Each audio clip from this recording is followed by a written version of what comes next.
వి gold trusted gold buyers మీరు తాకట్టు పెట్టిన బంగారాన్ని విడిపించి ఈ రోజు ఉన్న మార్కెట్ ధరకు కొనబడును. సార్ సాంఘిక నాటకాలే వేశారు కదా మీరు ఎక్కువ పౌరాణికం కంటే కూడా. పౌరాణికం అసలు లేదమ్మా, హిస్టారికల్ ఆడారు. ఇక్కడ సినిమా కట్టే కొట్టే తెచ్చి అన్నట్టు కట్టు కొట్టి తేడా. కానీ అక్కడ మనం పడ్డ శ్రమ ఇక్కడ వేరే వాళ్ళు పడతారు. కానీ మీకు అప్పుడు స్ఫూర్తి నేర్పించింది ఎవరు? నటన ఇలా ఉండాలి, ఇక్కడ టైమింగ్ ఇలా ఉండాలి. 62లో స్టార్ట్ అయింది నాకు. వాడి దర్శకత్వంలోనే దాదాపు 15 నాటికలు దాకా ఆడాను. 10-15 నాటికలు ఆడాను. నాకు వాడి దర్శకత్వంలోనే నంది అవార్డు తీసుకున్నాను. నాటకాలు వేస్తే డబ్బులు ఇచ్చేవాళ్ళ? ఊళ్ళో బాబాయ్ మామయ్య అందరిని చందాలు అడిగేవాళ్ళం. 5 రూపాయలు ఇస్తే పెద్ద చందా ధర్మం. అప్పట్లో మీ ఆలోచన ఏముండేది? అంటే స్థిరపడాలి, ఈ కామన్ గా ఉండేది లేదు. అసలు ఊళ్ళో మనం ఎంటర్టైన్మెంట్ కోసం మనం చేసే నాటకం ప్రజలు చూడాలి, సంతోషపడాలి అంతే. ఇప్పుడు ఇతర మాధ్యమాలతో మీకు అనుబంధం ఎలా మొదలైంది? Usha Kiran movies executive producer అట్టు రామరావు వేషం ఇచ్చి అప్పటి నుంచి దరిదాపుగా నన్ను ఒక 16 సంవత్సరాలు పోషించారు. కానీ సినిమా ఇండస్ట్రీ మిమ్మల్ని గుర్తించడమో, గుర్తుపట్టడమో, లేకపోతే మిమ్మల్ని వెంటనే తీసుకురావడంలో ఆలస్యం ఎందుకు జరిగింది? మా చిన్నబ్బాయికి కూడా పాపం అనిల్ రావిపూడి గారు 2 సినిమాల్లోనూ వేషాలు ఇచ్చి మంచి వాడు పికప్ అవడానికి ఒక మంచి ఊతం ఇచ్చారు ఆయన బ్రతుకు తిరుగు. మీరు సార్ ఇంద్రగంటి మోహన్ కృష్ణ గారు మిమ్మల్ని ఈ 2021కి ముందు ఒక 15 సినిమాలు చేశాయి. ఇక్కడ ఉంటున్నాను కదా, ఇక్కడ నాటకాలు చేసేటప్పుడు అనే ఒక వేషం ఉందని నేను చేయాలి అని. ఇంద్రగంటి మోహన్ కృష్ణ గారు ఏంటంటే మొట్టమొదటి ఫిల్మ్లో నాకు అవకాశం. రంగస్థలం నుంచి టీవీ నుంచి సినిమాకి వచ్చాక ఇప్పుడు జీవితం బాగుందనిపిస్తుందా, హాయిగా ఉందనిపిస్తుందా? అంటే సెటిల్ అయ్యాను వాళ్ళ వల్ల. పిల్లలకి వేరే ఇల్లు నేను కట్టించిస్తే నేను వీళ్ళ వల్ల ఇల్లు కట్టుకున్నాను. సార్ ఇప్పుడు మరి సినిమాలు యాక్టివ్గా చేస్తున్నారా? దాదాపు ఒక 20-25 సినిమాల్లో చేసుంటారు మీరు. 60 సినిమాలు పూర్తి చేశాను.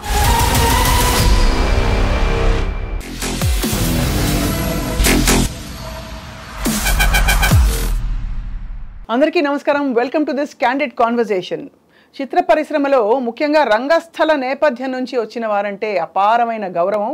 వారు కూడా, అటువంటి నటులు కూడా ఎంతో అనుభవంతో చక్కగా నిలదొక్కుని ఒక వైవిధ్యాన్ని ప్రదర్శిస్తూ మంచి పాత్రలు వేసుకుంటూ ఎక్కువ కాలం కొనసాగుతూ ఉంటారు.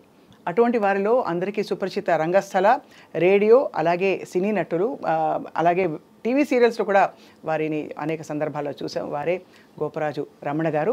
వారితో మాట్లాడబోతున్నాం. నమస్కారం సార్. నమస్కారం. మిమ్మల్ని తెర మీద చూడడం ఇలా ఫస్ట్ టైం కలవడం. సో రంగస్థలం నుంచి వచ్చిన వారంటే కొంచెం అందరూ లేచి నిలబడి నమస్కారం చేస్తారు. చేస్తారమ్మా, అంటే గౌరవిస్తారు, బాగా గౌరవిస్తారు. అవును.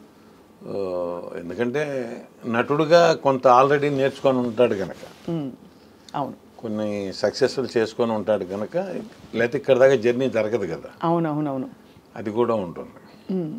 అది కాక వాళ్ళకి రంగస్థలం మీద ఉన్న ప్రేమ ఎక్కువగా ఉంటుంది. అవును సార్. అవును అవును సార్. సాంఘిక నాటకాలే వేశారు కదా మీరు ఎక్కువ పౌరాణికం కంటే కూడా. పౌరాణికం అసలు లేదమ్మా, హిస్టారికల్ ఆడాం. హిస్టారికల్ ఇందాక మీరు చెప్పిన సలీమా నార్కలి ఆడాం. అందులో తాన్సేన్ చేశాను.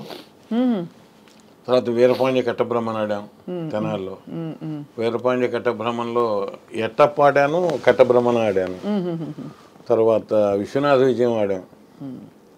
విశ్వనాథ విజయంలో కృష్ణదేవరాయలు ఆడేవాడిని. ఇట్లా ఆడాం. రంగస్థల నాటకం ప్రదర్శన ఉందంటే అదొక ఉత్సవంలా ఉంటుంది. అంటే ఆ వాతావరణం, రెడీ అవ్వడం, 2 రోజుల నుంచి ప్రాక్టీస్ చేయడం. ఇక్కడ సినిమా కట్టే కొట్టే తెచ్చి అన్నట్టు కట్టు కొట్టి తేడా. కానీ అక్కడ మనం పడ్డ శ్రమ ఇక్కడ వేరే వాళ్ళు పడతారు. అంతేనా? అంతే కదా మరి. ఇప్పుడు వాళ్ళు మనం వచ్చేటప్పటికి రెడీ చేయాలంటే అక్కడికన్నా ఎక్కువ శ్రమ ఉంటుంది ఇక్కడ వాస్తవంగా. మనం ఏంటంటే ఆ నిమిషాన్ని వచ్చి అది చేసుకొని మనం వెళ్ళిపోతాం కాబట్టి పక్కకు మనకు తెలియదు. కానీ వాళ్ళు తెల్లవారుజాము 4ంటికి జర్నీ స్టార్ట్ చేసి లొకేషన్కి వచ్చి అన్నీ పెట్టుకొని లైట్లు అమర్చుకొని చేసుకొని చాలా ఉంటుంది వర్క్ వాళ్ళకి కూడా. అవును అవును అవును, నిజమే. కళారంగంలోకి రావాలనే కోరిక మీకు చిన్నప్పటి నుంచి కలిగిందా? అంటే లేక చదువు పూర్తవుతున్న టైంలోనే యాదృచ్ఛికంగా మీరు అలా రావడం? చాలా మందికి ఇలాగే వింటూ ఉంటాం, ఏదో అక్కడికి వెళ్ళాను, నువ్వు ఉన్నావు కదా వేసే ఈ నాటకం అని అన్నారు, అలా మొదలైపోయిందని. మీకు ఎలా మొదలైంది సార్? అంటే ఇన్సిడెంట్ తేడా ఉండదు కానీ దరిదాపుగా అలాగే ఉంటుంది. మేము మా నాన్నగారు ఆ ఊళ్ళో కరణం గారు, తాతల తండ్రుల దగ్గర నుంచి మాది కర్ణీకం. స్కూల్లో ఒకరోజు మా తెలుగు మాస్టర్ గారు అడిగారు, అరే నాటకంలో వేషం వేస్తావా అని. మనం లేచి నుంచోటంగా నేను సమాధానం చెప్పాల. మీ నాన్నగారిని అడగాల అన్నారు. నేను అడుగుతాలే అన్నారు అని నా 6వ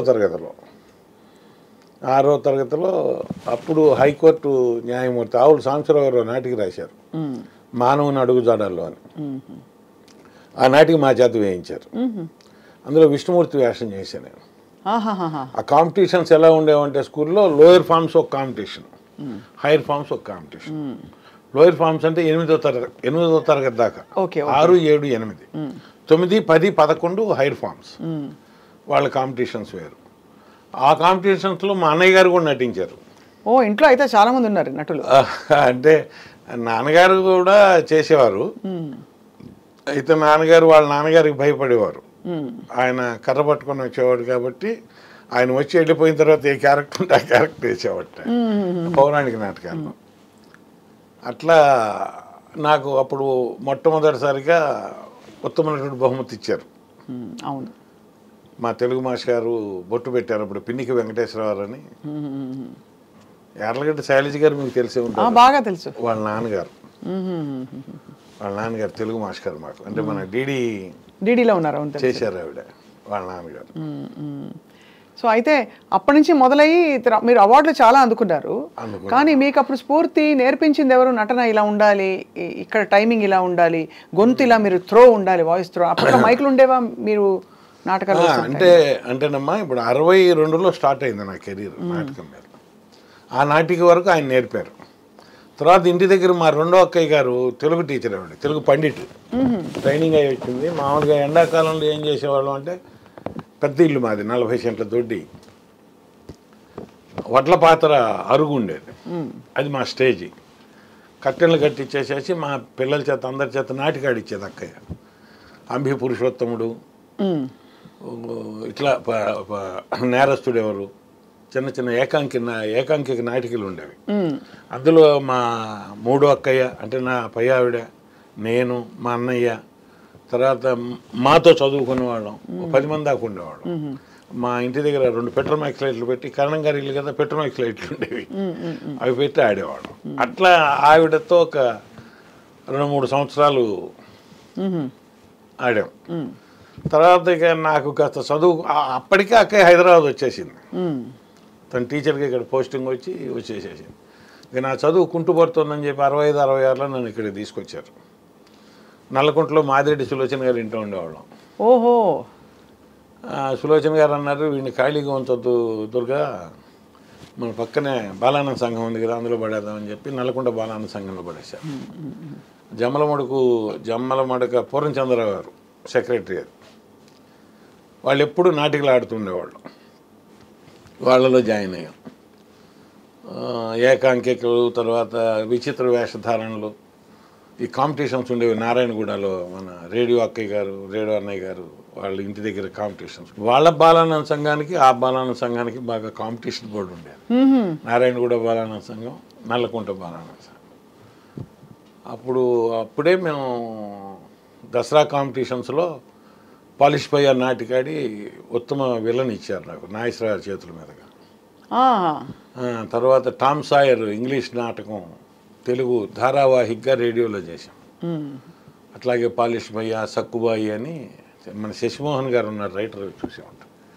వాళ్ళ బ్రదర్ సాయి గారు, రమణప్రభు, జమ్మలమడక రమణప్రభు, మేమంతా అట్లా చేసేవాడిని. అట్లా 69లో మళ్ళీ మా ఊరు వెళ్ళా. మా ఊరు వెళ్ళినప్పుడు, మా ఊరు వెళ్ళిన తర్వాత నన్ను కరణీకం పరీక్షలు రాయించారు. మరి మా ఊళ్ళో వచ్చాం కదా, మళ్ళీ ఒక నాటకం తీసి ఆడటం ప్రారంభించాం.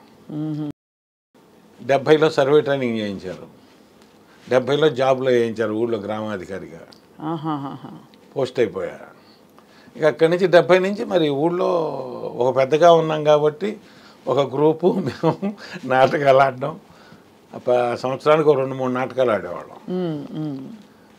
శివరాత్రికి ఒకటి ఆడేవాళ్ళం. అట్లాగే పండగలు, సంక్రాంతికి అప్పుడు ఆడేవాళ్ళం. అట్లా నాటక పరంపర ఆడుకుంటూ 84 దాకా ఎక్కువ ఊళ్ళోనే ఆడుతూ వచ్చాం. ఊళ్ళోనూ, చుట్టుపక్కల ఊళ్ళలోనూ, మా ఊళ్ళో ఆడండి, మా ఊళ్ళో ఆడండి, మా నాటికలో ఆడండి అని ఆడుతూ. అప్పుడంతా ఎలా సార్? అంటే నాటకాలు వేస్తే డబ్బులు ఇచ్చేవాళ్ళ? ఏం లేదన్న, మనమే ఖర్చులు పెట్టుకుని వెళ్ళి మనమే టైం వెచ్చించి ఇప్పుడు మేము మా ఊళ్ళో నాటికలు ఆడిన నాళ్ళు గుడి వాళ్ళు ఏం చేసేవాళ్ళు అంటే స్టేజీ ఖర్చు, కరెంట్ ఖర్చు, మైకు ఖర్చు ఏదైనా ఉంటే వాళ్ళు ఇచ్చేవాళ్ళు. 25 రూపాయలు 30 రూపాయలు ఉండేది మా రోజు. లేదులేండి, గుడి వాళ్ళు కొంత ఇచ్చేవాళ్ళు, 200 దాకా ఇచ్చేవాళ్ళు. ఓ పర్లేదు, ఓకే. 600, 1000 రూపాయలు అయ్యేది మనకి అనుకోండి. అయితే అంతవరకు ఇచ్చేవాళ్ళు. మేము ఫ్రెండ్స్, నేను 100 మీరు 50 అది వేసుకునేవాళ్ళం. ఇదిగాక ఊళ్ళో బాబాయ్, మామయ్య అని అందరినీ చందాలు అడిగేవాళ్ళం. 5 రూపాయలు ఇస్తే పెద్ద చందాదారు మనకి. ఓహో, అట్లా ఒక 100, 200 పోగు చేసేవాళ్ళం. ఇక ఆఖరికి ఇవ్వటానికి లేకపోతే ఉంగరాలు తాకట్టు పెట్టి కూడా డబ్బులు చెల్లించిన సందర్భాలు చాలా ఉన్నాయి. అంతేంటి సార్ పిచ్చి మీకు నాటకం అంటే? పిచ్చి కాదు, ముందు మాట పోద్ది కదమ్మా. ఓహో, అలా అంటారా? మనం సరదాగా సంతోషంగా ఇవ్వాలని వచ్చాం. మీరు ఇవ్వాలి, మీరు ఇవ్వలేకపోయారు. ఆయన దగ్గర వసూలు చేయాలి, ఆయన దగ్గర రాలా. ఇట్లా వసూలు కావాల్సినవి 200 ఆగిపోయినాయి. 200 ఇప్పుడు కట్టాలంటే మరి డబ్బులు కావాలి కదా. ఇప్పుడు వాళ్ళందరినీ పంపాలి కదా మనం. అవును, మరి పంపాలంటే డబ్బులు ఇవ్వాలి. అవును. మరి ఎవరు అంటే నీ దగ్గర, నా దగ్గర ఉన్న ఉంగరం ఏదో పెట్టి తీసుకెళ్ళా, లేదు ఇంకోళ్ళ దగ్గర ఎల్లుండి ఇస్తాను బాబాయ్ అయినా 100 తీసుకొచ్చి ఇచ్చి వాళ్ళందరినీ పంపించి సర్దుబాటు చేసుకున్నాడు. అలా మీరు అంటే బేసిక్గా కళారంగం అంటే మీకు బాగా ఇష్టం ఏర్పడిపోయింది అప్పటికే. మరి అంటే నాకు ఏర్పడడం కన్నా నా పక్క వాళ్ళు అదేం కాదు, నా పక్క వాళ్ళ ప్రోద్బలం ఎక్కువ నాకు. నాకేంటంటే ఊరి రీత్యా, నేను ఆ ఊళ్ళో కారణంగా ఉన్న రీత్యా నాకు డాక్యుమెంటేషను, సర్వే వర్క్ ఎక్కువ ఉండేది. అంటే అమ్మకాలు, కొనుగోళ్ళు ఎక్కువ ఉండేవి మా ఊళ్ళో. మీరు పొలం అమ్మటం ఆయన కొనటం, ఆయన అమ్మటం ఈయన కొనటం, ఆయన స్థలం అమ్మటం ఈయన కొనటం ఇట్లా ఉండేది. ఇవన్నీ కొలతలు కొలవాలి. ఇది కాక గవర్నమెంట్ సైడ్ వర్క్ చేయాలి. అంటే ఎవరెవరు ఏ క్రాప్ వేశారు, ఎవరెవరు ఏ పంట వేశారు, ఎవరెవరు ఎంత శిస్తు కట్టాలి, ఎంత బాకీ ఉన్నారు, ఎంత బాకీ వసూలైంది అని మళ్ళీ ఇయర్లీ అకౌంటెన్సీ జమాబంద్ వచ్చేటప్పటికి లెక్క చెప్పాలి మనం. అందులో మేము 3 కరణాలు, 2 మున్సిపల్, పెద్ద ఊరు మా ఊరు. 3 కరణాల్లో మిగతా వాళ్ళు కాస్త కూర్చున్నా కూర్చోపోయినా, ఎవరన్నా ఉన్నా లేకపోయినా నేను కుర్రాలను పెట్టి పని చేయిస్తుండేవాడిని.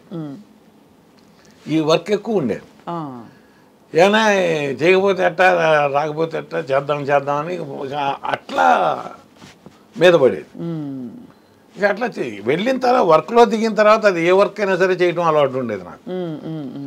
అట్లా అలవాటు. అప్పట్లో మీ ఆలోచన ఏముండేది అంటే స్థిరపడాలి, ఈ కామన్ గా ఉండేది లేదు. అసలు ఊళ్ళో మనం ఎంటర్టైన్మెంట్ కోసం మనం చేసే నాటకం ప్రజలు చూడాలి, సంతోషపడాలి, అంతే. అంతకంటే ఏం లేదు. రెండో ఆలోచనే ఉండేది కదా.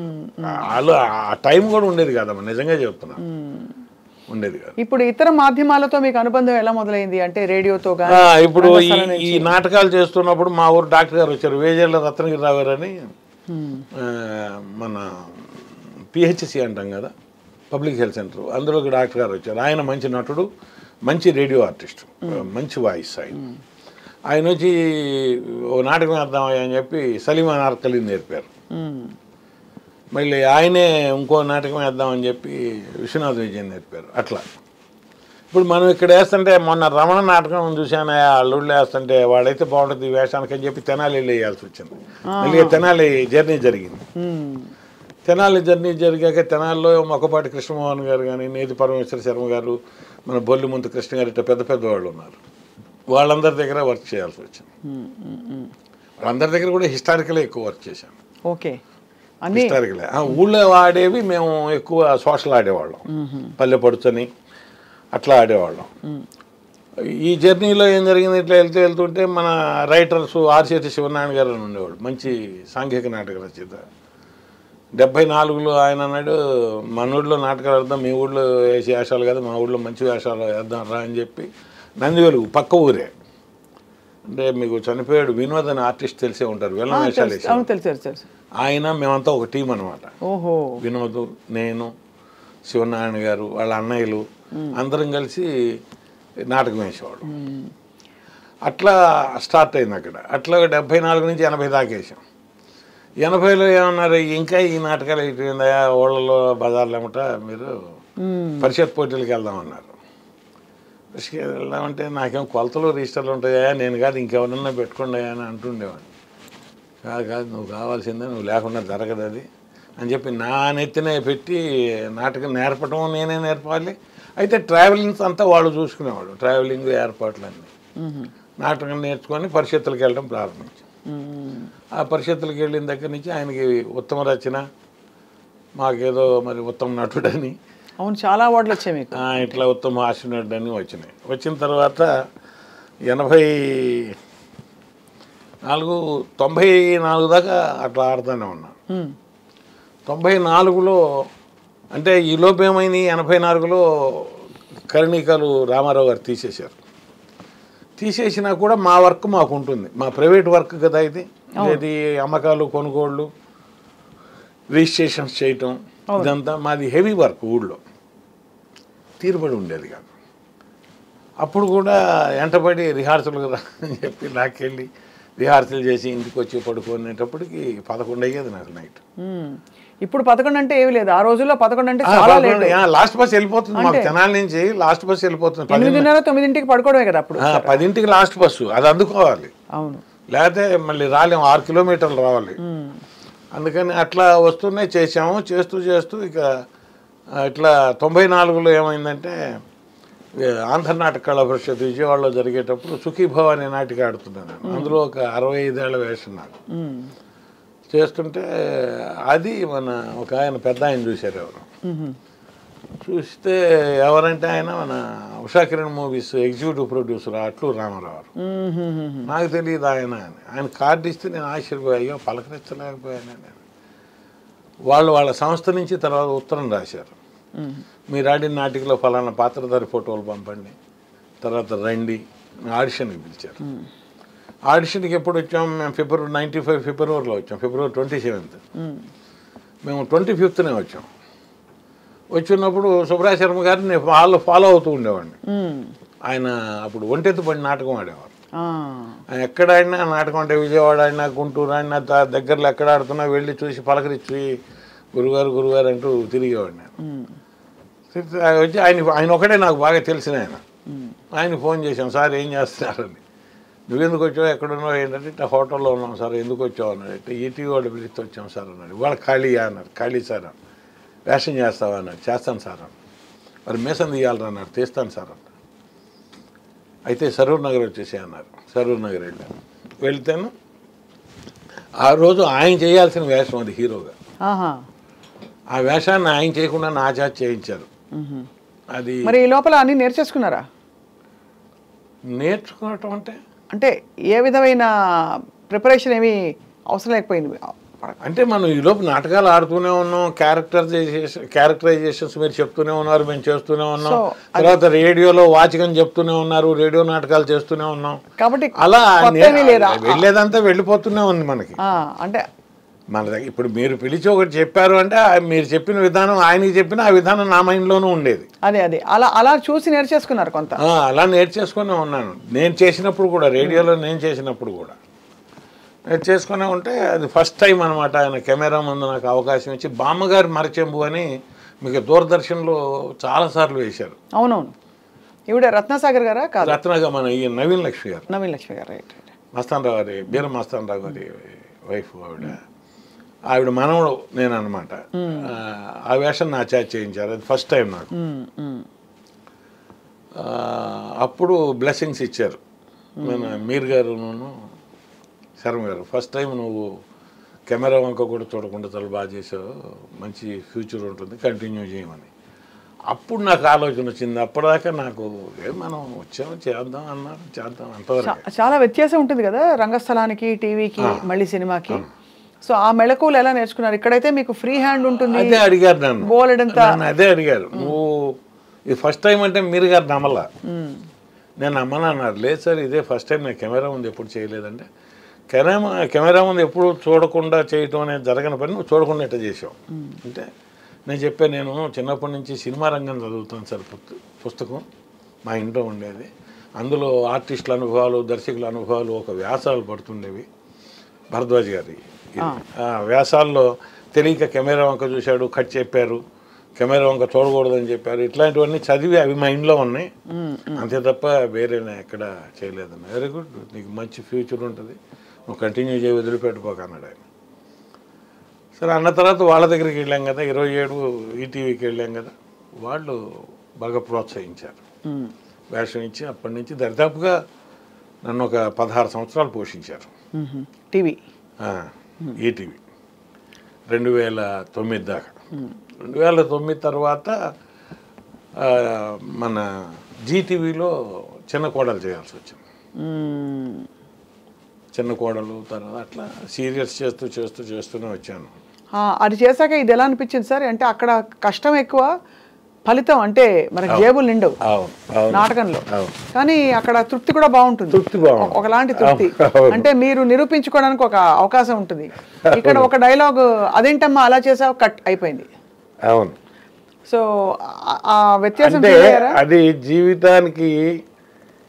జీవితాన్ని నేర్పుతుంది. అది ఇది జీవితాన్ని ఇస్తుంది, బతకనిస్తుంది. అబ్బా, బాగా చెప్పారు సార్. ఆ జీవితాన్ని నేర్పుతుంది, జీవితాన్ని ఇస్తుంది. ఇది అంతవరకు మీకు అంటే ఈ భుక్తి పోరాటాలు ఏమీ లేవా? భుక్తి ఏముంది, రేడియో నాటకం అంటే నాకు మామూలు జాబ్లో నేను డాక్యుమెంట్ రాసుకునేవాడిని.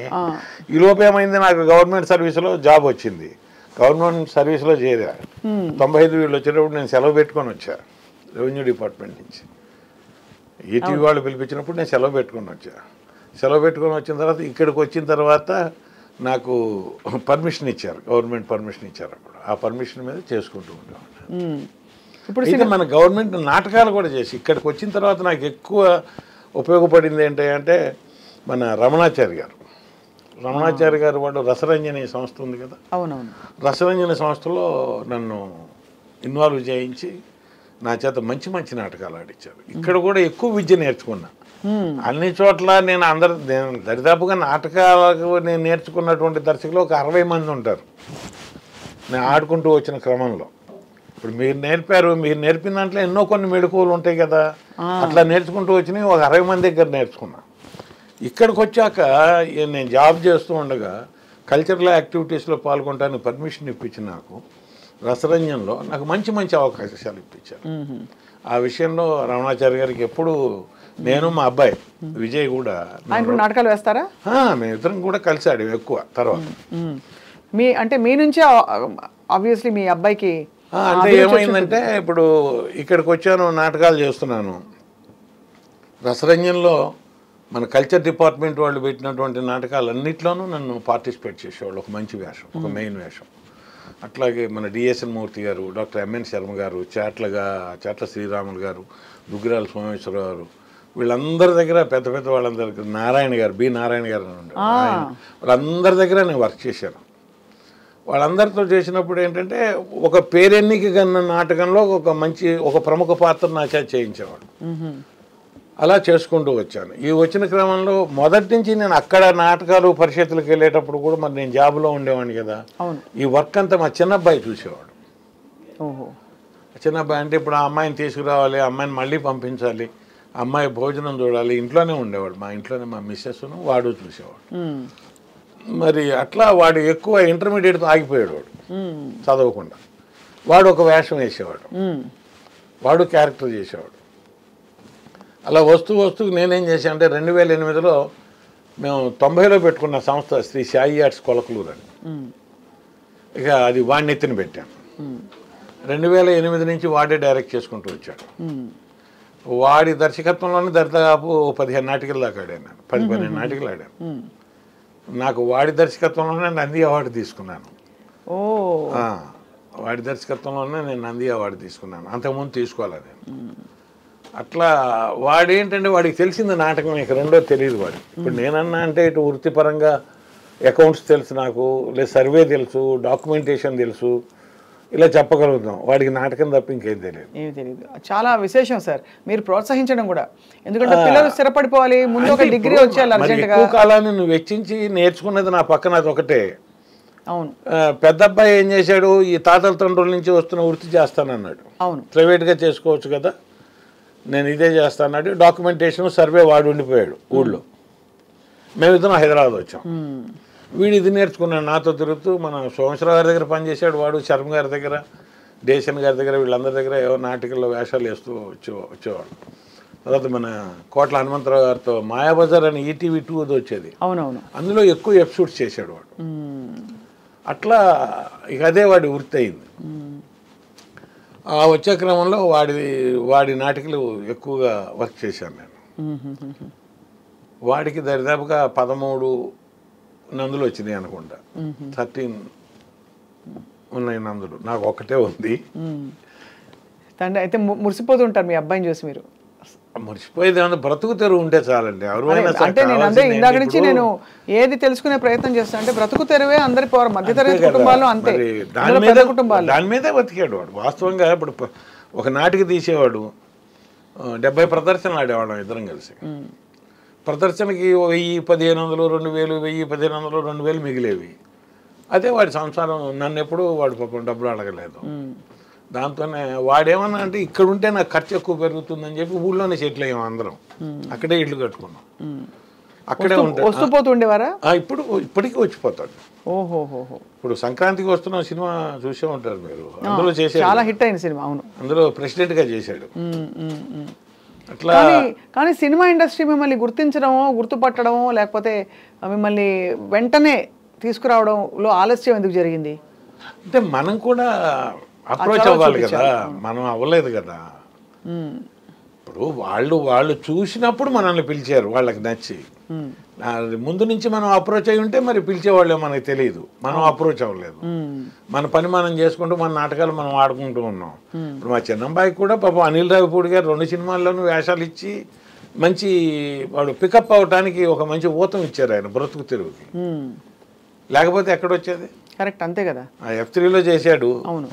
మళ్ళీ ఇప్పుడు సంక్రాంతికి వస్తున్నాలో చేశాడు. 2 వేషాలు కూడా ప్రేక్షకులు బాగా ఎంజాయ్ చేస్తారు. కరెక్ట్. అవును అవును అవును. ఇది మీరు సార్ ఇంద్రగంటి మోహన్ కృష్ణ గారు మిమ్మల్ని ఫస్ట్ అంటే నేను ఈ 2021కి ముందు ఒక 15 సినిమాలు చేశాను. ఇక్కడ ఉంటున్నాను కదా, ఇక్కడ నాటకాలు చేసేటప్పుడు అనే ఒక వేషవందనం చేయాలి అంటే ఇంద్రగంటి మోహన్ కృష్ణ గారు ఏంటంటే మొట్టమొదటి ఫిల్మ్లో నాకు అవకాశం ఇచ్చారు. మన తనికెళ్ళ భరణ్ గారును మోహన్ కృష్ణ గారు పిలిచి కూర్చోబెట్టి ఇందులో చేయాలి రావణ అంటే చేద్దాం సార్ అని చేశాము. గ్రహణం తర్వాత మోహన్ కృష్ణ గారు ఆయన ప్రతి సినిమాలోనూ వేషం ఇస్తూ వచ్చారు నాకు. గోల్కొండ హై స్కూలు, తర్వాత అష్టాచెమ్మ, తర్వాత మాయాబజారు. ఆ తర్వాత ఏమైందంటే నేను ఇటు రిటైర్ అయ్యి నాటకాల్లో తిరగటంలో నేను ఆయన్ని కలుసుకొని చేయలేకపోయాను. ఆ తర్వాత మళ్ళీ రీసెంట్గా ఆ అమ్మాయి గురించి మీకు చెప్పాలో చేసాం ఆయన దగ్గర.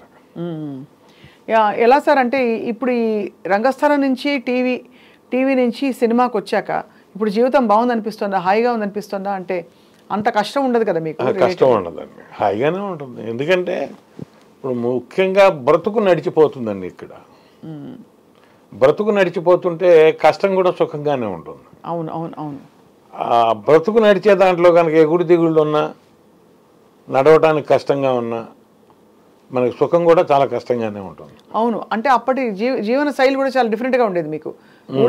ఊళ్ళకి మార్పులు అంటే మొదటి నుంచి కూడా మా ఫ్యామిలీలో మా ఆవిడ నేను ఒక ప్లానింగ్ ప్రకారం నడిచిన వాళ్ళం ఇద్దరం. మనకు వచ్చేదంతా, మనం ఖర్చు పెట్టాల్సిందంతా మనం ఎంతవరకు ఉండాలి, ఎంతవరకు చేయాలి. మీ చిట్కాలు చెప్పండి సార్, ఎలా నడిపించేవారు ఇల్లు? అంటే ఎంత వచ్చింది అవన్నీ కాదు, ఆవిడే నడిపించేది, నేను ఆవిడకే ఇచ్చేవాడిని. అంటే మీ దృష్టిలో 2 రూపాయలు వెనకేసుకోవాలంటారా? తప్పనిసరిగా. ఇవాళకి కూడా నేను 2 రూపాయలు కాదు 20 రూపాయలు వెనకేయమనే చెప్తాను. ఇవాళకి కూడా మేము ఎక్కువగా ఖర్చు పెట్టేవాళ్ళం కాదు. ఎప్పుడన్నా చూస్తే సినిమా చూసేవాళ్ళం. గతంలో కూడా నాటకం మీద కూడా 300 రూపాయలు వస్తే 3 రూపాయలు నేను బాబా గారికి పంపుకునేవాడిని. అప్పుడు till today you do that. Percentage ఆయనకి పంపుకుంటూనే ఉంటాను. పుట్టపర్త సార్ లేకపోతే షిరిడి బాబా గారు? షిరిడి బాబా గారు. షిరిడి బాబా గారి భక్తులు మీరని తెలుసు బాగా, ఎంత చాలా చాలా భక్తులని. అది భక్తులు తెలిసినా తెలియకపోయినా మన ధర్మంగా, అంటే ఆయన వల్ల మనకు వచ్చింది భిక్ష అనుకొని నేను ఏదో ఒకటి జరుగుండాలి కదా సార్ మీకు అంత. అంటే నా సంస్థ పేరే అది, శ్రీ సాయి ఆర్ట్స్ కొలకలూరు. అయినా కూడా శ్రీ సాయి ఆర్ట్స్ అని పెట్టడానికి కూడా అంటే ఈ కారణం ఏంటి అంటారా? అప్పుడు అంది మన సంస్థ పేరు ఏం పెట్టుకోవాలంటుంటే బాబా గారి పేరు పెడదాం అంది మా ఆవిడ. అంటేనే సాయి ఆర్ట్స్ అన్నాం. అంటే అప్పుడు ఏం జరిగేది, 300 మిగిలేవి నాటకం ఆడొస్తే. ఆ 300లో కూడా మా తెనాలి స్టేషన్కి వెళ్ళే పక్కనే బాబా గారి టెంపుల్ ఉండేది. ఆ హుండీలో 3 రూపాయలు వేసి వెళ్ళిపోయేవాడిని. అంటే బాబా భగవంతుడి స్పర్శ ప్రతి వాళ్ళు ఏ వృత్తిలో ఉన్నా తెలుసుకోవాలంటారు కదా. బాగా ఎలా చెప్పండి, ఎలా ఎట్లా అంటే నేను గురువులందరూ ఒకటిగానే భావిస్తాను. నేను అయ్యప్ప గారి భక్తుడిని. అవును, అయ్యప్ప మాల కూడా చాలా 84 నుంచి 39 సంవత్సరాలు మొన్న ఫిబ్రవరిలో కూడా వెళ్ళొచ్చాను. ఇప్పుడు ఈ ఫిబ్రవరికి వెళ్ళడానికి ఏమైంది, బైపాస్ చేశారు కాబట్టి చన్నీళ్ళు చేయకూడదు, కాస్త ఎండలో వచ్చాక వెళ్ళండి అంటే రేపు మార్చిలో వేసుకొని ఏప్రిల్కి వెళ్దాం అనుకుంటున్నాను. మాల వేసుకుంటారు మీరు ప్రతి సంవత్సరం? ప్రతి సంవత్సరం అంత నిష్టగా పాటిస్తారు. అదే నాకు భిక్ష అన్నం పెట్టింది ఈ స్వామి, అన్నదాన ప్రభువే శరణం అయ్యప్ప. శరణం అయిపోయి నాకు అంత నమ్మకం. అయితే ఏంటంటే బాబా గారు కూడా ఒక గురువే కాబట్టి మేము ఆయనకి పంపుకోవటానికి అలవాటు పడిపోయాను మొదటి నుంచి. బాబా గారి గురించి మీకు ఏమైనా అనుభవాలు అయ్యాయా? అంటే చాలామంది చెప్తారు ఇలా నేను అనుకున్నాను జరగదు ఇంకా అని అనుకుంటున్న సమయంలో ఒక అవన్నీ ఈయన రూపంలో జరిగాయి మాకు, అయ్యప్ప గారి రూపం, అయ్యప్ప స్వామి రూపంలో. చెప్పాలి అంటే మీకు 84లో వేసుకున్నాక 94లో నేను అనుకున్న పైకెక్కుతూ నేను వెళ్ళి మరి ఎవరిని అడగలేను. మా అత్తయ్యలు ఉండేవాళ్ళు ఇద్దరు, వాళ్ళు అడుగుతుండేవాళ్ళు, ఎరా నువ్వు నాటకాలు వేయటమైనా టీవీలో కనిపించేది ఏమైనా ఉందా అని. మరి వాళ్ళందరూ ఇట్లా అడుగుతున్నారు, నన్ను ఎట్లా చేస్తావో తెలియదు, నాకు టీవీలో చెయ్యాలని ఉంది, మా టీవీలో నాకు అవకాశాలు ఇప్పించు. అయితే నేను వెళ్ళి అడగటానికి ఇక్కడున్నాను నేను, అవేమో ఎక్కడో ఉన్నాయి, ఎవరి ద్వారా అడిగిస్తావో నాకైతే తెలియదు, నా చేత పని చేయించుకున్న వాళ్ళు ఎవరు నాకు డబ్బులు ఎగ్గొట్టడానికి వీల్లేదు, నా ఉద్యోగం పోకూడదు అన్నీ ఓకే. కొండెక్కుతూ అదే ఇరుముడితో కొండెక్కుతూ అనుకున్నాను. నెక్స్ట్ ఇయర్ ఈటీవీ వాళ్ళు యాజమాన్యం నన్ను పిలిచారు, ఉంచుకున్నారు. అప్పుడు ఒక మాటల సందర్భంలో నేను కూడా అన్నా, ఏదైనా కంటిన్యూస్గా ఉండే సీరియల్ వస్తే చెప్పండి సార్, నేను జాబ్ వదిలేస్తాను అన్నాను. అంటే రామారావు గారు కోపడ్డారు. రమణ గారు తప్ప మాట అనకండి ఇంకెప్పుడు, మీరు జాబ్ మాత్రం వదులుకోవద్దు, గుర్తుపెట్టుకోండి, మీ వీక్ పాయింట్ ఏంటో చెప్పాను. నేను చెప్పాను నాకు అలవాటు లేదండి, అందుకని నేను డిపార్ట్మెంట్స్లో చెల్లను, ఫ్యామిలీ ఏమో పెద్దది నాకు. అవును, అంటే మీరు అనేది లంచాలు తీసుకోవడం అలవాట్లేదు అంతే. మామూలుగా మీరున్న డిపార్ట్మెంట్ అలాంటిదే, బహిరంగంగా అనుకోకుండా నేను సైలెంట్గా అన్నాను. అర్థమైంది. కాబట్టి మరి ఇలా అయితే నేను సెలవు పెట్టుకొని పని చేసుకుంటే తప్పుగా ఉండదు, నాకు ఏదైనా వర్క్ ఇస్తూ ఉండండి అంటే, మీకు ప్రతి నెల మేము ఒక 4-5 రోజులు వర్క్ ఇస్తాం, చేసుకోండి, ఉద్యోగం మాత్రం వదిలిపెట్టదు అన్నారు.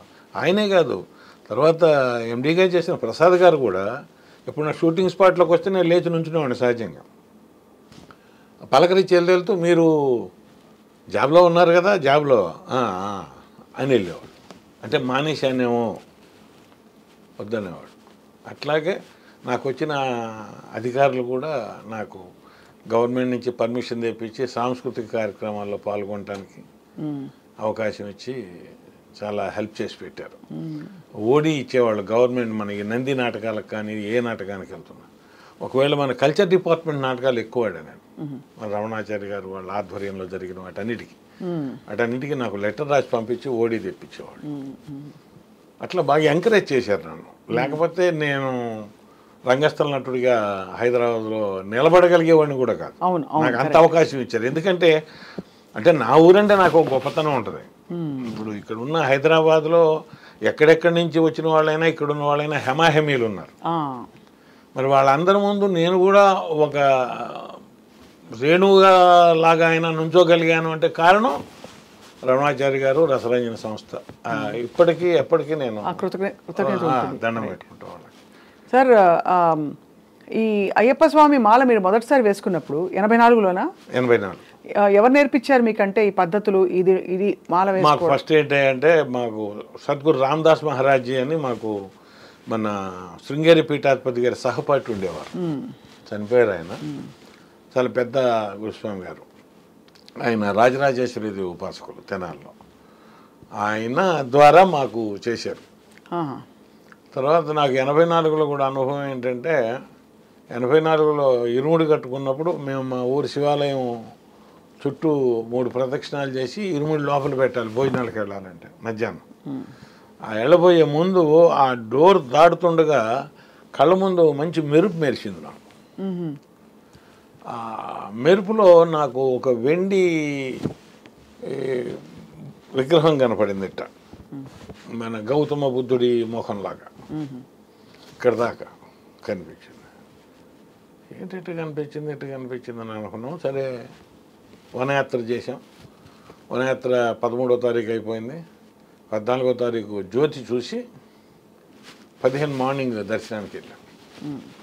అదే బొమ్మ అక్కడ కనిపించింది నాకు.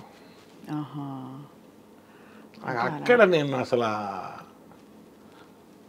అప్పటికి ఇప్పటికి నాకు ఆన్సర్ లేదు. అది అక్కడ నేను ఇక ఇదైపోయా. ఇంటికి వచ్చాను. ఇంటికి రాగానే ఒక మనకి సంబంధం లేని కేసులో నేను ఇరుక్కోబోతున్నాను అనేది అర్థమైంది. మనకి సంబంధం లేని కేసు. అప్పుడు నేను దండం పెట్టుకున్నా. ఇందులో నిజాలు నీకు తెలుసు, నేను ఎవరికి చెప్పినా చెప్పకపోయినా. మీకు ఎలా తెలిసింది అసలు ఇరుక్కోబోతున్నట్టు? కానిస్టేబుల్ వచ్చి చెప్పాడు. కానిస్టేబుల్ వచ్చి సార్ మిమ్మల్ని ఒకసారి కలవమంటున్నారు సార్, వాడు ఎక్కడికి పారిపోయింది మీకు తెలుసు అంటున్నారు, మీరు కనుక చెప్పకపోయేటట్టయితే మిమ్మల్ని కూడా తీసుకెళ్లాల్సి వస్తుందని చెప్పాడు సార్. అంటే నా మీద వాళ్ళకి డౌట్ ఉన్నట్టే కదా. అవునవును అవును. మనకేం సంబంధం లేదు ఆ కేసు. వాళ్ళు ఏదో తగాదాలు ఉన్నాయి, వాళ్ళు కొట్టుకున్నారు, వాళ్ళు చంపుకున్నారు. ఇది ఎప్పుడు శబరిమల నుంచి వచ్చాను, మర్నాడు పొద్దునే జరిగింది నాకు అనుకున్నా. ఇక అప్పుడు దండం పెట్టుకున్నాను, నాయన నాకేం సంబంధం లేదు, నీకు తెలుసు, నువ్వేం చేస్తావు నాకు తెలియదు అంటే. ఇక నా జోలికి ఎవరు రాలే. ఆ తర్వాత కూడా అసలు ఎవరు రాలేదు, నన్ను ఏం అడగలేదు. ఆ కేసు ధరను వాళ్ళు ఏదో ఫైనల్ చేసుకున్నారు, అయిపోయింది. ఇక మళ్ళీ వచ్చేటప్పటికి ఏమైనా వేయాలి కదా, మరి ఏంటి సంవత్సరం వేస్తాం ఏమో, అదే ఉండేది ఎప్పుడు. అంటే వేయాలా వేద్దామని అట్టా ఒక 3 సంవత్సరాలు మమ్మల్ని బలవంతంగా వేయించినట్టు మా గురుస్వామి. ఒల్లూరు వెంకటరామ గారు మీకు తెలిసే ఉంటారు, మాయల్ పకీర్ వేషం చేసేవారు. వాళ్ళ పెద్ద అబ్బాయి గారు మా గురుస్వామి ఒల్లూరు చంద్రశేఖరరావు గారు. అంటే ఆ తాతయ్య స్వామి గారి ఫ్రీ శిష్యుడు ఆయన ఆధ్వర్యంలో మేము మొదటి 3 సంవత్సరాలు 40 రోజులు భజనలకు వెళ్ళేవాళ్ళం ట్రాక్టర్ వేసుకొని. పాడతారా సార్ భజనలు అవి? మీరు పాడతారా? నేను పాడను కానీ పక్కన నాకు తాళ జ్ఞానం అంటే పాట జ్ఞానం తక్కువ, అందుకని నేను తాళం వేయటం, తర్వాత ఏ పాటలు వరుస ఉండేది మాకు, ఆ వరుస చెప్పటం, భజన కండక్ట్ చేయటం, దేవుడికి అలంకరణ చేయటం, ఇవన్నీ చేసాం. అవును, అన్నేళ్ళుగా మరి చేస్తే ఇక అలవాటు. 3 ఏళ్ల తర్వాత 86లో ఏమైంది, గురుస్వామి గారు ఏమన్నారు, పంబలో మనకి విరి దొరకలేదు రమణ గారు, మనం వచ్చేసేయాలి వెనక్కి, ప్రతి సంవత్సరంలాగా పంబలో మనకు భోజనం ఉండదు ఈ సంవత్సరం అన్నారు. సరే అవకాశం ఉంటే ఎవరన్నా దొరికితే, నేను ఉండేవాళ్ళు కనుక ఎవరన్నా దొరికితే తెలిసిన వాళ్ళు నేను వంట ఏర్పాటు చేయించి మనం పెట్టిస్తాను సార్ అన్నాను. అన్నాక 3 రోజులు అయినాక తెనాలి వెళ్తుంటే ఆయన ఒక స్వామి ఎదురయ్యాడు, సాంబశివరావు స్వామి. స్వామి ఎప్పుడు వెళ్తున్నారు మీరు ఏంటని అడిగాడు. నన్ను అడిగాడు, నేను అడిగా. నేను మీకు డిసెంబర్ నుంచి అక్కడే ఉంటాను స్వామి అన్నాడు. వాళ్ళు వీరు ఉంటుంది అంటే, మరి ఇట్లా మేము 14వ తారీఖు కనుక వస్తే మాకేమైనా భోజనాలు అరేంజ్ చేసి పెడతావు అన్నాడు. అయ్యో ఎంత భాగ్యం స్వామి, చేద్దాం. ఎంతమంది ఉంటారు? 40 మంది ఉంటాం అన్న. చేద్దాం స్వామి రండి అన్నాడు. రండి అంటాం కాదని నేను డబ్బులు ఇవ్వబోయా 500. వద్దు స్వామి అప్పుడు లేదని బలవంతాన 500 చేతులు పెట్టేసేసి వెళ్ళిపోయాను నేను. ఆ మాట తర్వాత వెళ్ళి చెప్పి ఆయనకి చేతి మా తోటి మిత్రులంతా తర్వాత గొడవ చేశారు ఆయన. వాడికి ఒక్కడికి అవకాశం ఇటువంటి, మేము కూడా పార్టిసిపేట్ చేసేవాళ్ళం కదా, పంబలో సైతి వాడు పెట్టిస్తానంటే మీరు ఎందుకు ఒప్పుకున్నారు, ఇట్లా అన్న కూడా అన్నారు ఆయన.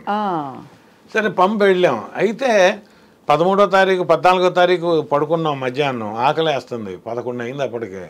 అందరు స్నానాలు చేసి వచ్చారు. ఆయన ఎక్కడ ఉంటాడో తెలియదు, నాకు వెళ్తాను తెలియదు. మీరు అంతకుముందు వెళ్ళొచ్చినా మిమ్మల్ని వెళ్ళామంటే అక్కడ దాకా వెళ్ళొచ్చి కనపడలేదు అంటున్నారు. కళ్ళల్లో నాకు నీళ్ళు వచ్చేసినాయి, ఏడుపు వచ్చేసి వచ్చే స్వామి ఇదేంటి మరి నీ నోటి ఎందుకో పెట్టిస్తామని అన్నాము. నా కుటుంబంలో ఎవరు చేసిన పుణ్యం ఉన్నా ఎంత అది అడ్డుపడి ఇవాళ భోజనంలో భిక్ష ఏర్పాటు చేయాలి అన్నాక ఈయన స్నానానికి వెళ్ళాడు మా గురుస్వామి. వెళ్ళిన తర్వాత ఆ సాంబశివరావు గారు ఎదురయ్యాడు. ఈయన ఫలానా తోటండి వీరని చెప్పి తీసుకెళ్ళి ఆయన చూపిస్తే ఆయన వచ్చేసేసి మమ్మల్ని అందరినీ తీసుకెళ్ళి భోజనాలు పెట్టించాడు. మొదట పెట్టిన 12 మందికి మా పెద్ద అబ్బాయి చేత కల్పించే విస్తళ్ళు పంబలో. రెండోసారి విస్తళ్ళు పెడుతుంటే మా వాడు అన్నాడు, నా అసిస్టెంట్ అన్నయ్య స్వామి నేను కలుపుతాను అన్నాడు. వాడు నా దగ్గర అసిస్టెంట్గా పని చేస్తున్నాడు. సరే ఎలా చేయమని వాడు చేశాడు. మూడోసారి నేను ఎత్తుదామంటే ఊరికో కరణం స్వామి, నువ్వు కరణం అయ్యి ఉండి నువ్వు ఎత్తటం ఏంటి, మేము ఎత్తియటం ఏంటి, ఆ పాపం మాకు వచ్చేది పుణ్యం సంగతి దేవుడు ఎరుగు అని నన్ను అసలు ముట్టుకొని ఇలా వాళ్ళే తీసుకెళ్ళి కలిపారు. అప్పుడు నాకు తర్వాత ఉద్యోగం వచ్చింది. అంటే నా సెంటిమెంట్ అనమాట. పంబలో చదివి పెట్టుకుంటే మనకి భుక్తి దొరుకుతుంది అంటారు సహజంగా. నాకు వెంటనే ఇప్పుడు ఇది 86 జరిగింది, 87లో నాకు మార్చిలో జాబ్ వచ్చేసేసింది సర్వీస్ కమిషన్ ద్వారా. మళ్ళీ రెవెన్యూ డిపార్ట్మెంట్లోకి వెళ్ళిపోయా. అట్లా అనమాట. తర్వాత ఏమైంది, 95లో సంవత్సరం సెలవు పెట్టాను, వచ్చాను, ఇక్కడ వర్క్ చేశాను, వెళ్ళిపోయాను. వీళ్ళంతా నువ్వు ఓకే మంచినట్టు నువ్వు వస్తే నీకు ఇక్కడ ఆఫర్స్ ఉంటాయి, నువ్వు రా అన్నారు. వెళ్ళటానికి ఏది, మనం అక్కడ ఉండిపోయాం. సరే నేను వెళ్ళి అడిగా, నన్ను ట్రాన్స్ఫర్ చేయండి అని. అన్నయ్య నీ సర్టిఫికెట్లు ఉన్నాను అన్నీ పెట్టి రిప్రజెంటేషన్ ఇవ్వన్నారు. సరే తయారు చేసి తీసుకెళ్ళి ఇచ్చా. అన్నయ్య అవకాశం లేదన్నయ్య నీకు అన్నాడు. అన్న నీకు డిగ్రీ కాలేదన్నాడు. చూడండి అసలుకి ఎంత దెబ్బ అది. అవును, డిగ్రీ ఉన్న వాళ్ళకి అన్నయ్య నీది మెట్రికులేషను, నువ్వు డిగ్రీ కాలేదు అన్నాడు. అనేటప్పటికి అసలు ఇక కిన్నున్న అయిపోయా. ఏం చేయాలి, ఏంటయ్యా ఎట్లా చేసావు, ఇదేంటి పరిస్థితి. సంవత్సరమేమో అక్కడికి పోవాలని అడిగాను, పంపించావు. నేను నటించాలని ఉందన్న నటింపజేసావు. నాకు ఎవరు డబ్బులు ఎగ్గొట్టకూడదు అనుకున్నాను, అట్టగే డబ్బులు ఇప్పించావు. ఇవి నా సంసారానికి ఉపయోగపడతాయి అనుకున్నాను, బాగుంది. ఇప్పుడు నాకేంటి పొజిషన్ ఫ్యామిలీలో, అన్నయ్య బీఎస్సీ దాకా చదివి పనికిరాని వాడయ్యాడు, మెంటల్ పిచ్చాయన అయిపోయాడు. అన్నయ్య, అమ్మ, ఓ పెళ్ళిగాని చెల్లెలు, నేను, మా ఆవిడ, 2 పిల్లలు, సింగిల్ హ్యాండ్ డ్రైవింగ్. ఇల్లు కట్టుకోవాలి, పాత ఇల్లు, ఇల్లు పక్కన పడిపోయేటట్టు ఉంది. పడిపోతే ఇంట్లో ఉన్న పిచ్చైనా ముసలావిడ ఇబ్బంది పడతారు, చచ్చిపోతారు. ఎప్పుడు పడుతుందో తెలియదు. ఇటువంటి పరిస్థితుల్లో నేను హైదరాబాద్ వెళ్తే తప్ప నా సంసారాన్ని నేను నిలబెట్టుకోలేననేది నా ఇంటెన్షన్. నాకు అక్కడ ఎన్ని బంధాలు ఉన్నాయి, ఎన్ని బాంధవ్యాలు ఉన్నాయి, ఇప్పుడు ఊళ్ళో కిరణీకం అంటే ఒక పొలిటీషియన్ లాగానే అవన్నీ వదిలిపెట్టుకొని తెంచుకొని రావాలంటే రాలేము. రాలేము. కానీ నేను వెళ్ళడానికి సిద్ధపడి ఉన్నా. నాకు ఫ్యామిలీ ముఖ్యం, ఈ దెబ్బతినకూడదు, మనం దాన్ని చెయ్యాలి, లేకపోతే అసమర్థుడని అనిపించుకోకూడదు, వెళ్ళాలి అంటే అవకాశం లేదన్నారు. ఏంటంటే ఇంతలో ఒక నెలలో ఏం జరిగింది, మా ఎంఆర్ఓ గారు వాడి తొరుగులో కాగితాలు ఉండే పట్టురా అన్నాడు. పట్టురాయడానికి వెళ్తే చిన్న పేపర్ ఏదో కనపడింది, తెలుగు పేపర్. మడిచి జేబులో పెట్టుకున్నా, వచ్చాను, ఆ పేపర్స్ ఆయనకి ఇచ్చాను. బయట టీ తాగటానికి వెళ్ళినప్పుడు చదివా, తెలుగులో టైప్ చేసి ఉంది. డిగ్రీ అర్హత లేకపోయినను రాష్ట్ర రాజధాని కార్యాలయంలో పనిచేయుటకు సంసిద్ధత తెలియజేయుట గురించి అని ఉంది. ఇది వస్తే మరి నెంబర్ పడాలి, టపాల్లో రావాలి, రాలేదు. సరే వాటి మేబీ అనుకున్నా, జేబులు పెట్టుకున్నా, కలెక్టరేట్కి వెళ్ళా. కలెక్టరేట్కి వెళ్తే అబ్బాయి మన ఊరు కుర్రాడు. ఏంటన్నా అన్నాడు. ఇదిరా అన్న, పెట్టన్నా అన్నాడు. పెట్టా, నెలలో పోస్టింగ్ వచ్చింది. అబ్బా, అన్నీ మిరకల్స్ ఇవన్నీ.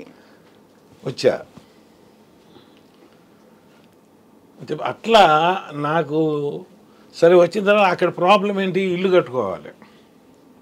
ఎందుకు కట్టుకోవాలి ఇల్లు? పూర్వం నుంచి నాన్నగారు, తాతగారు వాళ్ళందరూ కరణాలయ్యి కూడా ఇల్లు లేక ఇబ్బంది పడి కట్టుకుని ఇల్లు అది. ఆ ఇల్లు కట్టి 1947లో కట్టారు, 46లో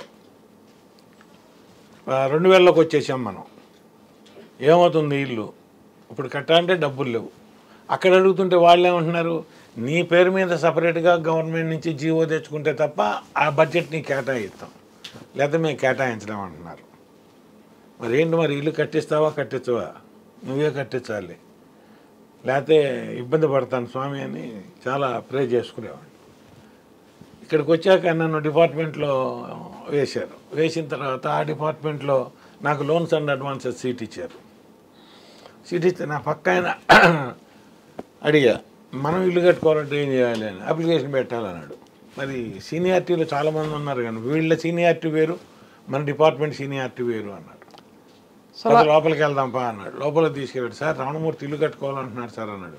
అప్లై చేయమను అన్నాడు. అప్లై చేశా. వారంలో శాంక్షన్ చేశారు, డబ్బులు ఇచ్చారు, 1.5 లక్ష గవర్నమెంట్ లోను. ఇల్లు కట్టుకుని నా దగ్గర 1 లక్ష దాచిపెట్టినవి ఉంటాను, ఇది అది కలిపి ఇల్లు కట్టుకున్నాను.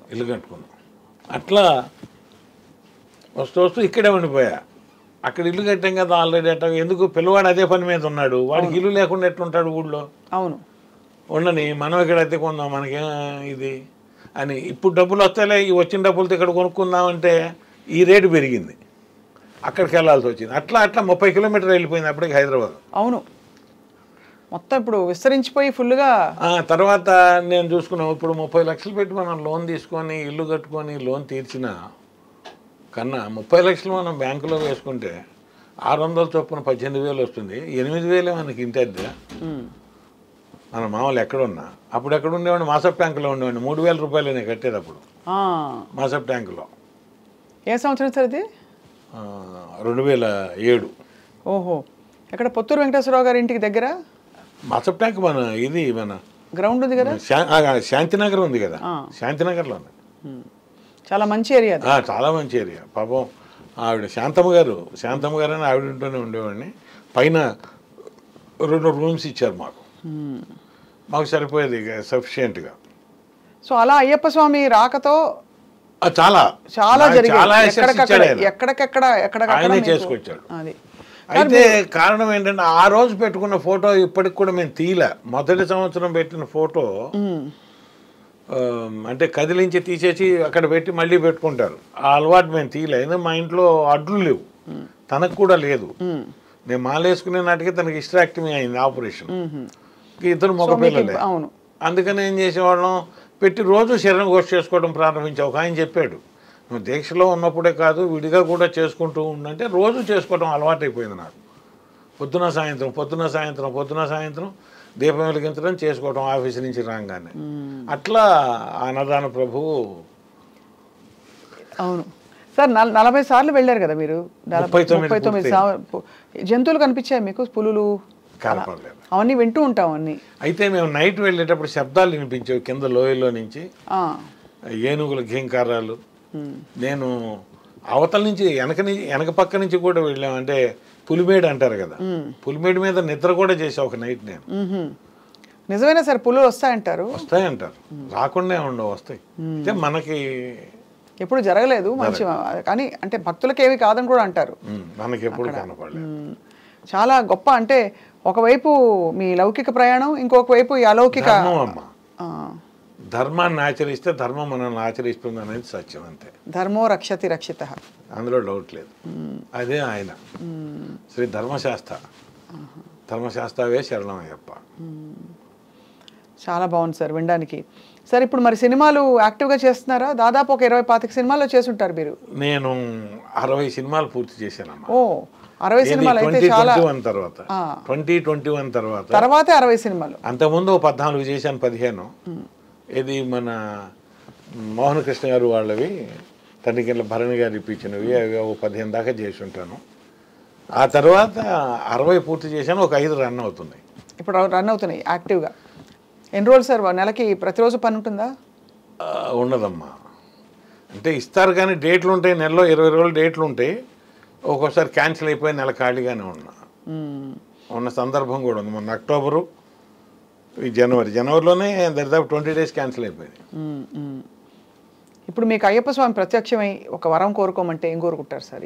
ఈ స్టేజ్లో మీకు అన్నీ మీ ఇష్టానుసారమే దాదాపు నెరవేరుతూ వచ్చినాయమ్మా. ఇంతవరకు అట్లా అంత కోరుకోవాలని ఏం లేదు, కానీ నా వంశాన్ని బాగా చూడమని కోరుకుంటాను. అది సహజమైన కోరిక, అది అంతే. రోజు అడిగేది కూడా అదే. మామూలుగా సంకల్పం చెప్పుకొని చేసుకుంటాం. ధనకనక వస్తు వాహన విద్యా ఉద్యోగ అధికార ఆయురారోగ్య ఐశ్వర్యాభివృద్ధ్యర్థం, దుర్వ్యసన దుష్ట స్నేహ దుష్ట సాంగత్య నివృత్త్యర్థం, సజ్జన సాంగత్య సిద్ధ్యర్థం, మమ సకుటుంబ సహోదరి అన్యోన్య ప్రేమానురాగాభివృద్ధ్యర్థం, మమ సకుటుంబ అనుకూల దాంపత్యత సిద్ధ్యర్థం అని చెప్పి శరణఘోష చేసుకుంటాం. ఓహో, ఇంకా వేరే అడిగేది అందులోనే ఉంటుంది. అంతే కదా సార్.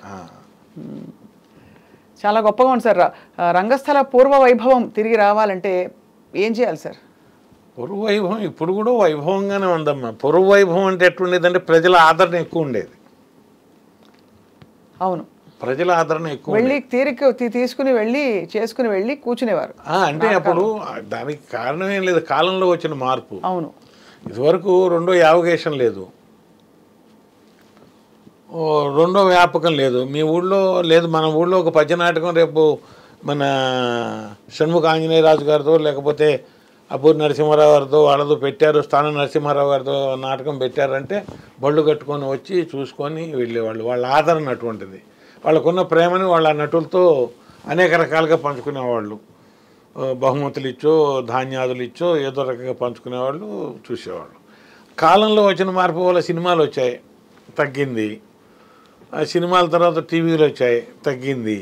ఇప్పుడు ఓటీటీలు వస్తున్నాయి, తగ్గింది. అయినా ఇవాళకి కూడా నాటకాన్ని బ్రతికిస్తున్నారు మన వాళ్ళు. అది గొప్ప విషయం. అవును. అది ఎవరు అంటే పోషకులు. మీకు తెలిసినా తెలియకపోయినా టోటల్గా 2 ఉభయ తెలుగు రాష్ట్రాల్లోనూ 60 పరిషత్తులు జరుగుతాయి దరిదాపుగా. 60 పరిషత్తులు అంటే ఆహ్వాన పోటీలు ఉంటాయి. అంటే ఆహ్వానోత్సవాలు అంటే మా ఇష్టం వచ్చిన నాటికలు పిలిచి ఒక 10-3 రోజులు ఆడిచ్చి వాళ్ళకి మర్యాదలు చేసి డబ్బులు ఇచ్చి పంపించేసేస్తాం. మళ్ళీ కొంతమంది కాంపిటీషన్స్ పెట్టి బహుమతులు ఇచ్చి పంపిస్తారు. ఇప్పటికీ జరుగుతూనే ఉన్నాయి. ఎవరి వల్ల జరుగుతున్నది? పోషకుల వల్లే. అంతే కదా. అయితే పోషకుల దగ్గరికి వెళ్ళి తిరిగి మరి చేసి ఆయన తన సమయాన్ని వెచ్చించి ఒక సంస్థ, ఎమ్మెల్యే గారి తరఫున జరిగేవి ఉన్నాయి, తర్వాత ఊళ్ళో ఉన్న ఔత్సాహికుల వల్ల జరిగేవి ఉన్నాయి, పోషిస్తున్నారు. అయితే కాబట్టి పూర్వ వైభవం అనేది ఇప్పుడు రావటం అంటే కష్టం. కాలమానం ప్రకారం కాలం మారిపోయింది. అయినా ఏమాత్రం తగ్గకుండా నిర్వహిస్తున్నారు. అది గొప్ప విషయం నేను అనేది. కరెక్టే సార్, మీరు మంచి మాట. ఇప్పుడు అప్పజోషులో వాళ్ళు ఉన్నారు. అప్పజోషులో విష్ణుభట్ల ఫౌండేషన్ వాళ్ళు ప్రతి సంవత్సరం ఒక్కొక్క ఏరియాలో పెడతారు. ఈ సంవత్సరం శ్రీకాకుళం పెడితే వచ్చే సంవత్సరం నెల్లూరు పెడతారు, ఆ తర్వాత సంవత్సరం గుంటూరు పెడతారు, ఆ తర్వాత మచిలీపట్నం పెడతారు. అట్లా జరుపుకొస్తారు జనవరి దీంట్లో. అట్లాగే 60 పరిషత్తులు కండక్ట్ చేస్తున్నారు టోటల్గా. మరి 60 పరిషత్తులు కండక్ట్ చేయడానికి ఒక్కొక్క పరిషత్తుకి హీనంగా లెక్క చూసుకుంటే 5 లక్షల దగ్గర నుంచి మినిమం 15 లక్షల దాకా ఖర్చు అయ్యేది ఉంటుంది. మన సినిమా రైటర్ సాయి మాధవ్ గారు ఉన్నారు. అవును, ఆయన తెనాల్లో కళ్ళ కాణాచి అని చెప్పి దరిదాపు 25-30 లక్షలు ఖర్చు అవుతుంది. నాకు ఊరికే సింపుల్గా చెప్పి ఇంకెక్కువ చెప్పలేం. మరి ఆయన పద్య నాటకాలు పెడతారు, సాంఘిక నాటకాలు పెడతారు, సాంఘిక నాటికలు పెడతారు.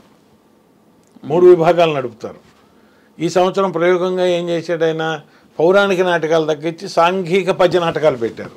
ఓ బాగుంది. మళ్ళీ సాంఘిక నాటకాలు ఉంటే సాంఘిక పద్య నాటకాలు. పద్య నాటకాలు అంటే మరి పాట రావాలి, పాడేవాళ్ళే సెలెక్ట్ చేసుకుంటారు. మీ దగ్గర నుంచి అప్లికేషన్స్ తీసుకొని అందులో సెలెక్ట్ చేసుకొని పెడతారు. మరి చేస్తున్నట్టే కదా ఇక దానికి ఇంకా. అయితే అంత ఉన్నతి రాకపోయినా మంచి ఆదరణ మాత్రం కొనసాగుతుంది. బాగా చేస్తున్నారు. మంచి నటులు తయారయ్యే వాళ్ళు ఉన్నారు. అయితే ఏంటంటే మనం ఇక్కడ మామూలుగా ఇండస్ట్రీలో వీళ్ళకున్న సౌలభ్యం వల్ల, అంటే వీళ్ళు బయటికి వెళ్ళలేక వీళ్ళున్న బిజీలో కారణంగా వీళ్ళు ఆడిషన్స్ పెట్టుకొని ఆర్టిస్టులను తీసుకుంటారు. ఆడిషన్స్లో కొన్ని క్యారెక్టర్స్ లేనప్పుడు ఇతర భాషల నుంచి తీసుకోవాల్సిన అవసరం ఏర్పడుతుందని తీసుకుంటున్నారు. అది సహజమే లేండి సార్. కానీ తర్వాత తరాలు నాటకం, ముఖ్యంగా రంగస్థల నాటకం విలువను తెలుసుకుంటాయి తర్వాత తరాలు కూడా అని ఆశిస్తున్నాం సార్. ఆశే, అది మనం ఆశిస్తున్నాం. కానీ వీళ్ళు అక్కడికి వెళ్ళటల్లా, అది వీళ్ళు చేస్తున్న తప్పు. మనం పంపట్ల ఇంట్లో వాళ్ళం. అది మనం చేస్తున్నాం. అదే ఇంజనీరింగ్. ఎందుకంటే మీరు పెరుగుతున్నప్పుడు ఉన్న తీరిక, ఆ వెసులుబాటు. ఇప్పుడు పిల్లలు ఉన్నారు, ఎరా ఈ 3 రోజులు కాస్త టీవీలు గేమ్స్ ఆపి అక్కడ నాటకాలు పెట్టారు కదా, ఇటు చూసిరండి అని పంపట్లా. అది మనం చేస్తున్న తప్పే అని చెప్పాలి. ఎందుకంటే వాళ్ళు మినిమం అంత ఖర్చు పెట్టి అందులో మంచి మంచి కాన్సెప్ట్స్ ఉంటాయి, మామూలు కాన్సెప్ట్స్ ఉండవు. సమాజం ఒక చెడు దారి పట్టకుండా ఒక మంచి దారిలో వెళ్ళటానికి అనువైనటువంటి కథాంశాలే ఉంటాయి నాటకాలు. అవును. దాంట్లో మళ్ళీ వాళ్ళకి తోచిన పరిష్కారం చెప్తారు. మరి అటువంటి వాటిని ప్రోత్సహించాలి అంటే మరి పిల్లలు వెళ్ళి చూస్తేనే కదా వాళ్ళకైనా రేపు భవిష్యత్తులో తెలిసేది. నేను నా 7-8 ఏళ్ళ నుంచి చూసా. మా నాన్నగారు రంగూన్ రౌడీ నాటకానికి తీసుకెళ్లారు తెనాలి చూపించడానికి. చూస్తూ నేను నిద్రపోయి కుర్చీలోంచి కింద పడ్డా, నాకు అది గుర్తు. అందుకని తీసుకెళ్లారని అంటే చెప్తున్నా మీకు.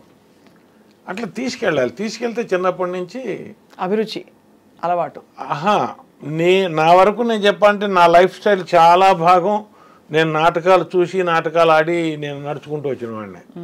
అంటే ఇది మనం చేయొచ్చు, ఇది మనం చేయకూడదు, ఇటు జాగ్రత్తగా వెళ్ళాలి, ఇటు జాగ్రత్తగా ఉండాలి అని.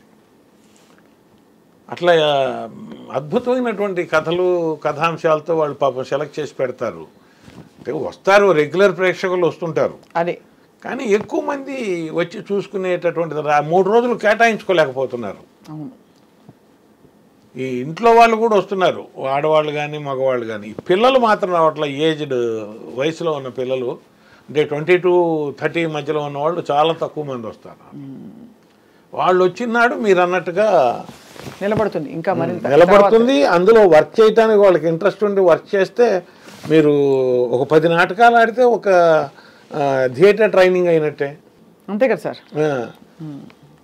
అట్లా ఉత్సాహం చూపించలేకపోతున్నారు యువత. అదొకటే ఎప్పుడన్నా కొంచెం బాధేస్తూ ఉంటుంది. కానీ మొత్తం మీద సార్ మీరు బహుమాధ్యమాలలో మీ నటన ప్రతాపం చూపిస్తూ చాలా అన్నిటికంటే ఆసక్తికరం మీ అయ్యప్ప స్వామితో మీ ప్రయాణం అనేది చాలా మందిని కదిలించుంటుంది వాళ్ళు. ఎందుకంటే మాల వేసుకునే టైం ఇదే మెయిన్. నవంబర్ నుంచి నేను కూడా దాదాపుగా ఈ 39 సంవత్సరాల్లో 21 సార్లు పెద్ద పద్మ నడిచానమ్మా. ఇక తర్వాత ఏమైందంటే వర్క్ పెరిగిపోయింది. 5 రోజులు 8 రోజులు జర్నీ చేయలేకపోతున్నాము. అదే 3 రోజులు జర్నీకి వచ్చేసేసి వెళ్ళి అభిషేకం చేయించుకొని. ఇప్పుడు 39 సంవత్సరాల్లో కూడా నేను తీసుకువెళ్ళిన ఆజ్యాన్ని అభిషేకం చేసుకొనే తీసుకొచ్చుకున్నా. ఇంతవరకు అక్కడి నుంచి కొనుక్కొచ్చుకోవటం అనేది ప్రసాదంగా నాకు అలవాట్లేదు. మీరే అన్ని మేము అభిషేకం చేయిస్తాం. ఇప్పుడు మనం 4 వెళ్ళినా నేను సివిలియన్స్ ఎక్కువ వస్తారు మా ఊరి నుంచి మాతో పాటు. విడి నెయ్యి తెచ్చుకుంటారు, విడి నెయ్యి పంపిస్తాం. అంతా ఒక క్యాన్లో వేసి. ఇప్పుడు కూడా మహిళలకి దాదాపు కొంత నిషిద్ధం కదా, పెద్దవాళ్ళకి 50 క్రాస్ అయిన వాళ్ళకి చెక్ చేస్తారు, మన ఆధార్ కార్డు చెక్ చేస్తారు. ఒకవేళ 50 క్రాస్ అయినా కూడా వడలి అంటే మనం సడలినట్టు ఉండాలమ్మా. వయసు సడలింపు కనపడాలి స్త్రీలో. కనపడకపోతే కొంచెం ఆపుతారు. అది ఓహో అది అక్కడ నిష్ఠ, మోహం కలిగేటట్టుగా కనపడకూడదు అనేది ఇన్నర్ కాన్సెప్ట్ అని నేను అనుకున్నా. ఓహో అదే కరెక్టో అవునో కాదో చెప్పలేను, కానీ 50 క్రాస్ అయిన వాళ్ళు వెళ్తూనే ఉంటారు. మొత్తానికి సార్ గోపరాజు రమణమూర్తి గారు మీకు చాలా ధన్యవాదాలు. గొప్ప విషయాలు చెప్పారు ఇవాళ. అన్నిటికన్నా కూడా ఇంకో మనసులో ఉన్న విషయం చెప్పుకోవాల్సింది ఏంటంటే, రంగస్థలంలో ఉన్నటువంటి నాబోటి నటుడిని పిలిచి వేషం ఇచ్చి తన సినిమాల్లో వేషం చేయించిన భవ్య క్రియేషన్స్ ఆనంద్ ప్రసాద్ గారు, అన్నయ్య రవికుమార్ గారు, దర్శకుడు మా వినోద్ గారుకి ఎప్పుడూ ప్రణామం చెప్పుకుంటూ ఉంటాను మనసులో. నేను అంటే పైకి నేను కనపడవచ్చు కనపడకపోవచ్చు వాళ్ళకి, ఎందుకంటే సెటిల్ అయ్యాను వాళ్ళ వల్ల. అవును అంతే కదా, వాళ్ళ వల్ల నేను సెటిల్ అయ్యాను. పిల్లలకి వేరే ఇల్లు నేను కట్టించిస్తే నేను వీళ్ళ వల్ల ఇల్లు కట్టుకున్నాను. సపరేట్గా 2 గదులు ఇల్లు కట్టుకున్నాను. ఇబ్బంది లేకుండా బ్రతకడానికి కావాల్సిన ఏర్పాటు చేసుకున్నాను. మరి రంగస్థలం నుంచి ఆ అవకాశం అనేది ఇచ్చిన తర్వాత నా చేత సినిమాలు చేయించినటువంటి మన చలనచిత్ర పరిశ్రమ నిర్మాతలు, దర్శకులు అందరికీ కూడా సర్వదా కృతజ్ఞుడిని. అది మరింతగా మీరు ఈ కొత్త సంవత్సరం 2025 నుంచి మొదలుకొని ఇంకా మీకు బాగా సవాల్ విసిరేలాంటి పాత్రలు మీరు చేసి అందరినీ ప్రేక్షకుల్ని అలరిస్తారని మేము కూడా ఆశిస్తున్నాం సార్. వస్తే చేయడానికి ఎప్పుడైనా సిద్ధమేనా. ఒక్కటి ఇప్పుడు మన వయసుకి మనం ఏం చేయలేమో దాంట్లో వేలు పెట్టకూడదు, కానీ క్యారెక్టర్ ఏదన్నా వచ్చి చేయాలంటే అందులో ఏ క్యారెక్టర్ అయినా, అది దుర్మార్గం వేషమైనా మంచి వేషమైనా చేయటం అనేది థియేటర్లో అలవాటు అయిపోతుంది. అవునవును. వాయిస్ కూడా మార్చుకుంటా నేను, 3-4 వాయిస్లు మార్చుకొని చెప్తాను నేను చెప్పటంలో కూడా. అది వస్తే మాత్రం అవకాశం ఇస్తే చేయటానికి సర్వదా సిద్ధం. రైట్, తప్పకుండా సార్. అది ఆ అవకాశాలు వస్తాయని చెప్పి ఆశిద్దాం. స్వామియే శరణం అయ్యప్ప. స్వామియే శరణం.